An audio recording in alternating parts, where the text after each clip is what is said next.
Boleh Pak, tadi ada beberapa permintaan dari Komisi 2 tentang kemudahan administrasi dan lain dari pemerintah pusat.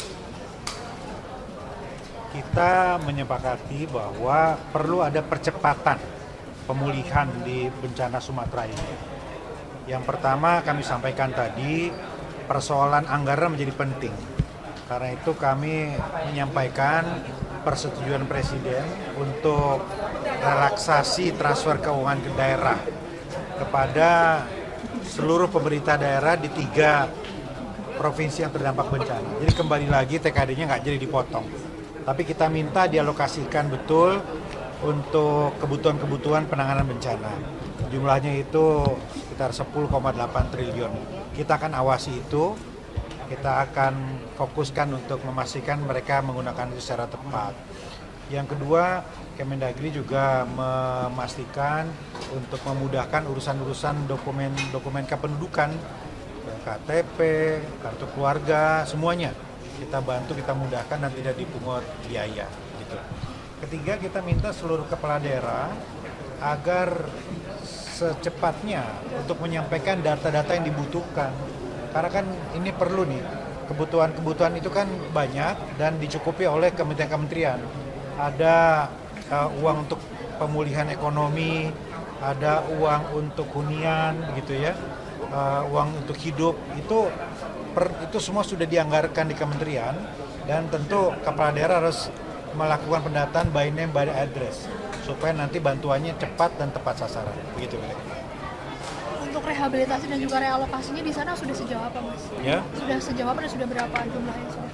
Ya, sekarang ini kan sudah dibangun hunian sementara di Aceh, Tamiang, di beberapa daerah lain begitu, sudah berangsur-angsur pengungsi. Jadi Satgas memfokuskan kepada memindahkan segera relokasi yang di tenda-tenda pengungsi. Itu penting karena faktor kesehatan. Sementara Danantara terus juga membangun di beberapa tempat untuk huntara dan warga bisa mendapatkan pilihan, ya, ada uang yang bisa digunakan 3 bulan sementara sebelum nanti huntapnya itu atau huntaranya itu dibangun. Mas, tadi kan disampaikan bahwa percepatan salah satu bentuk percepatan untuk para korban terdampak soal administrasi dokumennya, biaya yang dibebaskan ya. Tapi secara teknis selain itu apa, Mas? Selain membebaskan biaya untuk mempercepat administrasi dokumennya? Ya, kami juga mengerahkan tim dari Kemendagri, Dukcapil untuk terjun di titik-titik itu. Kemarin Pak Dirjen terjun langsung dan membawa bantuan CSR, mesin-mesin pencetakan, dokumen dan lain-lain begitu, agar membantu petugas di sana. Karena kan nggak semua petugas itu sudah siap untuk bertugas kembali. Ada yang kantornya masih terendam lumpur, ada yang petugasnya juga keluarga terdampak bencana. Jadi kita perbantukan dari Dirjen Dukcapil kita ke sana, langsung turun ke sana. Berarti prosesnya sudah berapa persen sampai sejauh ini? Apa itu? Proses relokasi. Oh, tentu masih gini. Kalau untuk yang penting kan adalah listrik, air. Listrik air ini mungkin kalau listriknya sudah 98-99% sudah tersambung. Air masih menjadi persoalan di beberapa daerah, tapi PDAM ini mulai pulih gitu. Beberapa daerah melakukan upaya untuk menggali sumur. Jadi sumur bor digali untuk menambah ketersediaan air gitu ya.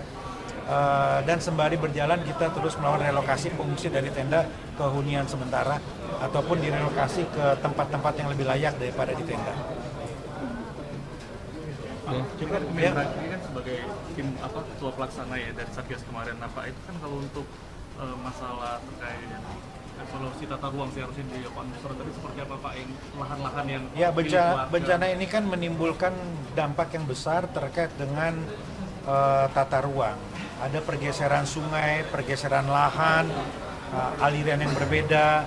Nah, karena itu nanti berdampak sangat signifikan terhadap penyusunan RT/RW dan RDTR. Nah, ini harus dikaji ulang lagi perencanaan seperti apa. Harus menyesuaikan apakah tetap sesuai dengan awal sebelum bencana ataukah digeser dikembalikan lagi. Nah, ini juga harus sejalan dengan perspektif pembangunan yang ramah lingkungan dan berkelanjutan. Nah, karena itu tadi salah satu kesepakatan rapat meminta agar Kemendagri dengan ATR BPN ini melakukan koordinasi dan akselerasi terkait dengan penyusunan kembali RT RW tadi paling tidak akhir tahun ini. Jadi kita fokus di situ. Jangan sampai kemudian RT RW-nya ini sama saja sehingga nanti ada kegiatan-kegiatan yang berdampak bagi lingkungan menimbulkan banjir lagi. Nanti RT RW-nya ini harus disesuaikan pasca banjir ini untuk bisa mengantisipasi dampak banjir dan tidak menimbulkan kerusakan lingkungan. Kalau untuk lahan-lahan warga itu gimana Pak? Ada nggak yang kena ARB, area rawan bencana? Iya tentu ada, ini masih kita data. Ya, ini kan berdasarkan data dari Kementerian Pertanian mungkin ada 100.000 hektar. 80% itu kerusakannya ringan dan sedang dan beberapa membutuhkan karena hilang. Jadi ada yang hilang, ada yang rusak atau tertimbun saja. Yang hilang ini kan yang 20% tadi yang rusak berat. Dan itu nanti tentu penyesuaian RDTR atau RT RW-nya. Pak, ada rencana penggantian atau gimana itu maksudnya? Ya, nanti Kementerian Pertanian ini berprogres. Kemarin kami baru melakukan groundbreaking di Aceh Utara seluas 200 hektar. Nah ini berlanjut. Jadi yang ringan dan sedang ini ditargetkan 2 bulan dipulihkan, direhabilitasi.